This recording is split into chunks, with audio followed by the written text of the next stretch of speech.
चमन एक मोची था। वो सड़क के किनारे जूते चप्पल जोड़ने और जूते पॉलिश करने का काम करता था। अगर किसी बहन जी की चप्पल टूट गई तो चमन मोची के पास आइए, मात्र 20 रुपए में चप्पल ठीक कराइए। अगर किसी बाबूजी का जूता गंदा हो गया तो चमन मोची के पास आइए और 20 रुपए में जूता पॉलिश कराइए।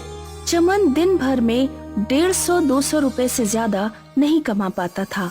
देर रात वो अपने घर सब्जी और आटा लेकर पहुंचा। लो सरला, आज फूल गोभी लेकर आया हूँ।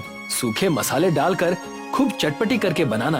फूल गोभी इस समय बहुत महंगी है, तो गोभी लाने की क्या जरूरत थी। लौकी तुरई कद्दू खा खा कर मन उब गया है, तो आज मैंने सोचा गोभी ले चलता हूँ। अपनी कमाई देखकर चीजें खरीदा करो। महंगे आइटम खाने हैं तो ये मोचीगिरी छोड़कर कोई और काम धंधा शुरू करो। अब मैं और क्या काम करूँ? मेरे पिताजी भी मोची थे, उन्होंने ही मुझे सारे काम सिखाए। तुम जरा खाना बनाने से पहले थोड़ी चाय बना लो, वरना खाना खाने से पहले ही मुझे नींद आ जाएगी। कुछ देर बाद सरला चाय लेकर आई। ये लीजिए, मसाले खत्म हो चुके हैं। तुम हल्दीराम सेठ की दुकान से मसाले ले आओ, वरना गोभी बिल्कुल बेस्वाद बनेगी। जाता हूँ, अभी जाता हूँ, लेकिन कहीं हल्दीराम की दुकान बंद ना हो गई हो। चमन सेठ हल्दीराम की दुकान पर गया। हल्दीराम गांव में मसालों का सबसे बड़ा व्यापारी था। जब चमन हल्दीराम की दुकान पर पहुंचा, तो हल्दीराम उस समय दुकान का शटर गिरा रहा था। सेठ जी रुक जाइए, मुझे 50 ग्राम धनिया, 50 ग्राम कश्मीरी लाल मिर्च, 50 ग्राम सब्जी मसाला और 50 ग्राम हल्दी दे दीजिए। अब मैं तुम्हारे 50-50 ग्राम मसालों के लिए फिर से दुकान खोलूं? टाइम पर क्यों नहीं आते? माफ कीजिए सेठ जी, आज काम से लौटते वक्त जरा देर हो गई। मेरी घरवाली में भी बुद्धि जरा कम है। जब मसाले पूरी तरह से खत्म हो जाते हैं तभी बताती है। पैसे लाए हो या खाली हाथ ही चले आए हो? नहीं सेठ जी, पैसे लेकर आया हूँ। हल्दीराम ने दुकान खोलकर सारे मसाले दिए। ये लो 400 रुपए दो। सेठ जी 400 रुपए कैसे हो गए? क्या मसाले इतने महंगे हो गए हैं? देखो रात के 11 बजने वाले हैं, ये मोल भाव करने का समय नहीं है। तुम जैसे गरीबों को तो सौदा देना ही बेकार है। चुल्लू भर सामान खरीदते हो और दाम देने में भी आनाकानी करते हो। तुम्हारे पास 400 रुपए हैं तो बताओ, वरना मेरा समय बर्बाद मत करो। सेठ जी इस समय मेरे पास 200 रुपए हैं, आप इन्हें रख लीजिए। कल मैं आपको बाकी के 200 रुपए दे जाऊंगा। ले जाओ फ्री का माल। तुम गरीबों को सामान उधार दे देकर मेरे हजारों रुपए फंस गए हैं। हल्दीराम ने चमन की खूब बेइज्जती कर ली, फिर उसे मसाले दिए। चमन मसाले लेकर घर पहुंचा। खाना खाते समय सरला ने चमन से कहा, कई महीने हो गए, लेकिन मुझे ना तो उल्टियाँ हुई हैं और ना ही पेट में कोई भारीपन महसूस हो रहा है। कल आप मुझे डॉक्टर के पास ले चलिए। ठीक है, कल काम पर जाने से पहले तुम्हें डॉक्टर के पास ले चलूंगा। चमन अगले दिन अपनी पत्नी को डॉक्टर के पास लेकर गया। कुछ जांचें करने के बाद डॉक्टर ने कहा, वैसे तो सब कुछ ठीक है, लेकिन तुम्हें अपना खान पान सुधारना होगा। अनार, सेब, मछली, अंडा, दूध, दही, ये सब अपने खान पान में शामिल करो। उस दिन रात में चमन सरला के लिए अनार और सेब लेकर पहुंचा। फल तो बहुत महंगे होंगे। आज आप हल्दीराम सेठ के पैसे कैसे चुकाएंगे? अरे तुम चिंता क्यों करती हो? उसके पैसे बाद में चुका दिए जाएंगे। थोड़ी बहुत बातें सुनाएगा तो मैं सुन लूंगा। फिलहाल तो मैं उधर जाऊंगा ही नहीं। अपनी पत्नी को अच्छा खिलाने के लिए चमन खूब मेहनत करने लगा। वो जहाँ मोचीगिरी का काम करता था, उस स्थान पर उसने बेचने के लिए कुछ पुरानी चप्पलें भी रख ली। जल्दी ही चमन ने अपनी कमाई दोगुनी कर ली। जैसे जैसे सरला के पेट में उभार आ रहा था, वैसे वैसे चमन की खुशियाँ बढ़ती जा रही थी। चमन खुशी में हल्दीराम के पैसे वापस करना तो भूल ही गया। एक दिन वो खिलौने ले आया। इतनी जल्दी खिलौने क्यों ले आए? अंदर से इतनी खुशी हो रही थी कि मुझसे रुका ही नहीं गया। उधर हल्दीराम बहुत दिनों से चमन का इंतजार कर रहा था। चमन सौदा लेकर उस दिन के बाद से तो गायब ही हो गया। अब तो इधर से निकलता भी नहीं है। मालिक, चमन की घरवाली पेट से है, इसीलिए चमन इस समय उसी की सेहत बनाने में लगा है। आपके कर्ज की उसे कोई चिंता नहीं है। हल्दीराम की भी पिता बनने की बहुत इच्छा थी, लेकिन उसकी शादी के कई सालों बाद भी उसकी पत्नी का गर्भ धारण नहीं हुआ था। हल्दीराम को चमन से जलन महसूस हुई।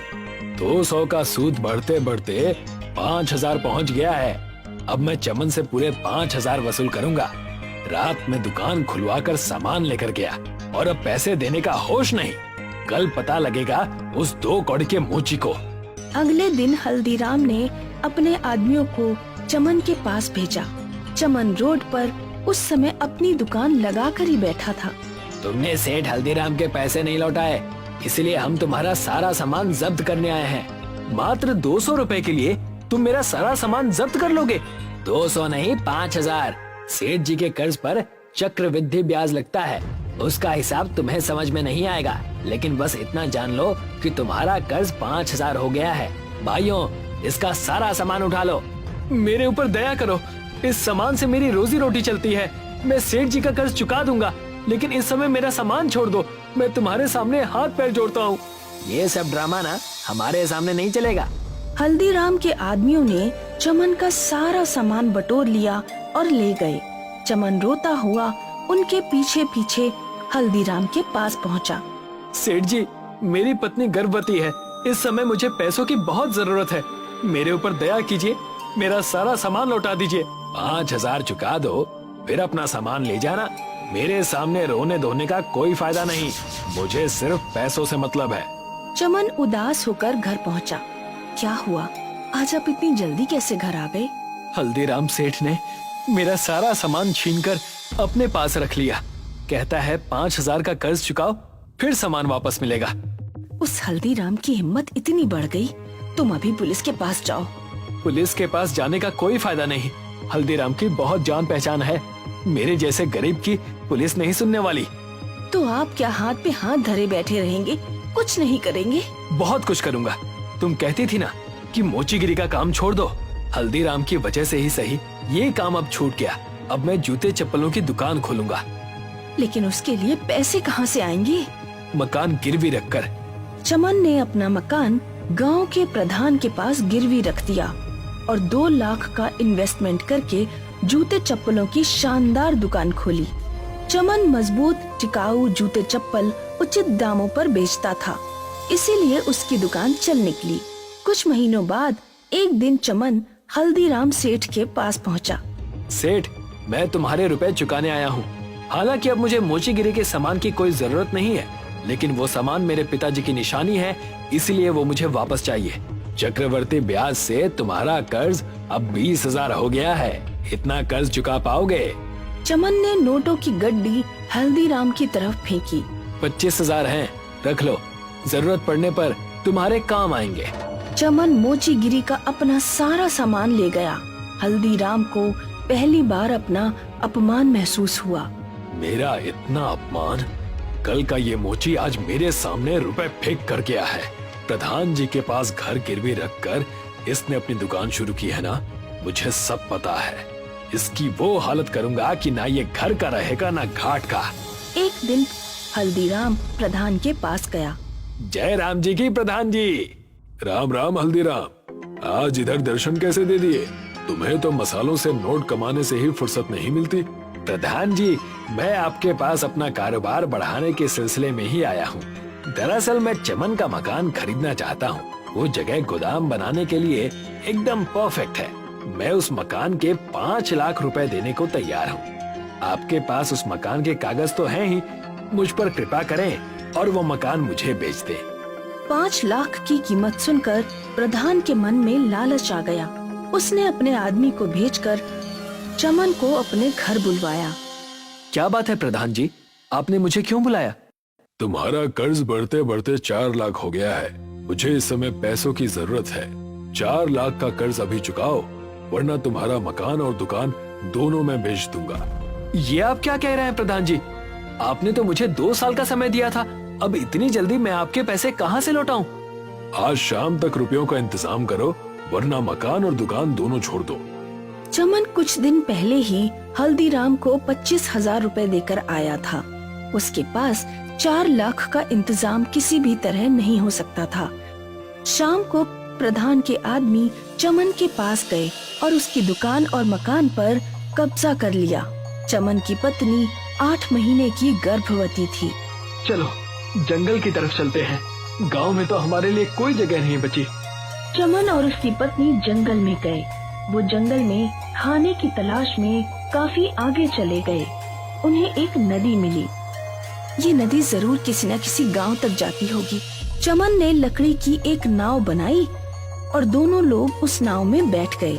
उस नदी ने चमन और सरला को एक रेगिस्तान तक पहुंचा दिया। हम तो किसी रेगिस्तान में आ गए। चमन ने देखा वो रेगिस्तान साधारण नहीं है। वहाँ रेत के पर्वतों की जगह सूखे मसाले के पर्वत थे। हल्दी का पर्वत था, लाल मिर्च का पर्वत था, सूखे धनिये का पर्वत था, अमचूर पाउडर का पर्वत था और भी बहुत से मसाले थे। लगता है ईश्वर ने हमारी मदद करने के लिए हमें यहाँ तक पहुँचाया है। ठीक कहा। इन मसालों को मैं गांव में ले जाऊंगा और सेठ हल्दीराम से भी बड़ी दुकान खोलूंगा। चमन ने बोरी में कई तरह के सूखे मसाले रख लिए और उन्हें लेकर गांव में पहुंचा। चमन ने बहुत सस्ते दामों पर मसाले बेचना शुरू किए। आओ आओ भाइयों बहनों, दिन दहाड़े लूट, सारे मसाले 100 रुपए किलो, कोई भी ले जाओ। चमन के पास गांव वालों की भीड़ लग गई। कुछ व्यापारी भी थोक में मसाले खरीदने पहुंच गए। हल्दीराम को जब ये बात पता लगी तो वो खुद उस स्थान पर पहुंचा जहां चमन मसाले बेच रहा था। हल्दीराम ये देखकर भौचक्का रह गया कि चमन के पास इतने सारे मसाले कहां से आ गए। हल्दीराम ने अपने एक नौकर से कहा, ये लो 5000 रुपए। आज से तुम्हारा काम चमन पर नजर रखना है। जरा पता लगाओ कि चमन ये मसाले कहां से लेकर आ रहा है। अब चमन का सारा माल बिक गया तो चमन एक रात जंगल की तरफ गया। हल्दीराम के आदमी ने चमन को नदी से रेगिस्तान पहुंचते हुए देख लिया। उसने सारी बात जाकर हल्दीराम को बताई। सेठ जी, जंगल में एक नदी है जो मसालों के रेगिस्तान तक जाती है। मसाले का रेगिस्तान? हाँ सेठ जी, मसाले का रेगिस्तान। वहाँ हर तरह के मसालों के रेत जैसे पहाड़ हैं। हल्दीराम तुरंत नाव पर सवार होकर मसालों के रेगिस्तान पहुंचा। उसने भी बोरों में मसाले भर लिए और अपनी दुकान तक ले आया। लेकिन जैसे ही उसने बोरियां खोलकर देखी तो उसे पता लगा कि बोरियों में तो रेत है। ये कैसे हो सकता है? मैं तो मसाले लेकर आया था, लेकिन ये तो रेत है। उधर चमन भी रेगिस्तान में मसाले भरकर लाता था। उसके मसाले मसाले ही रहते थे। सेठ जी, मुझे तो लगता है कि चमन को कोई वरदान प्राप्त है। वो भी उसी रेगिस्तान से मसाले लाता है, लेकिन उसके मसाले रेत नहीं बनते। चमन जल्द ही बहुत अमीर हो गया। उसने मसालों की बड़ी सी दुकान खोली। अब हल्दीराम को कोई पूछता भी नहीं था। अब तो एक ही उपाय बचा है, किसी तरह मैं उस रेगिस्तान के मसालों को खराब कर दूं। हल्दीराम एक मोटर और एक बड़ा सा पाइप लेकर रेगिस्तान पहुंचा। उसने मोटर को नदी के पानी से कनेक्ट किया और पाइप से रेगिस्तान के सारे मसालों को पानी लगा दिया। लेकिन कुछ ही घंटों में धूप से पानी सूख गया और मसाले पहले जैसे हो गए। लगता है रेगिस्तान में पानी डालने से काम नहीं चलेगा। मैं इन मसालों में आग लगा दूंगा। हल्दीराम ने ढेर सारे पैसे खर्च करके बहुत बड़ी मात्रा में पेट्रोल खरीदा। वो पेट्रोल लेकर रेगिस्तान में पहुंचा। उसने पूरे रेगिस्तान में पेट्रोल छिड़का और आग लगा दी। मसाले जलने लगे। हल्दीराम बहुत खुश हुआ। अब मसालों का दी एंड हो गया। अब देखता हूँ चमन क्या करता है।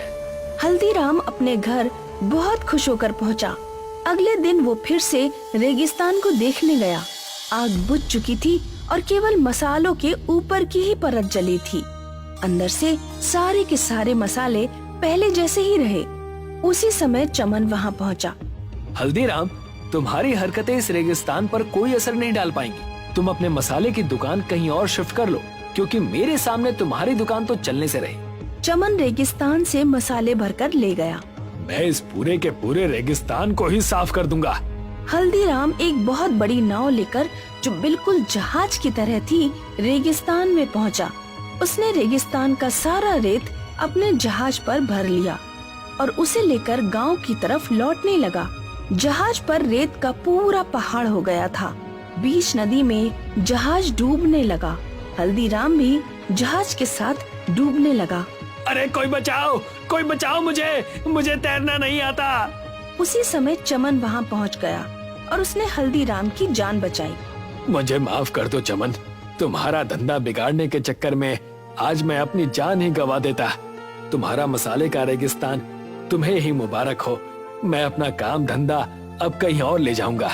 चमन के घर जुड़वा बेटे और बेटी का जन्म हुआ। उसने बहुत बड़े जश्न का आयोजन किया और खुशी से अपनी जिंदगी बिताने लगा।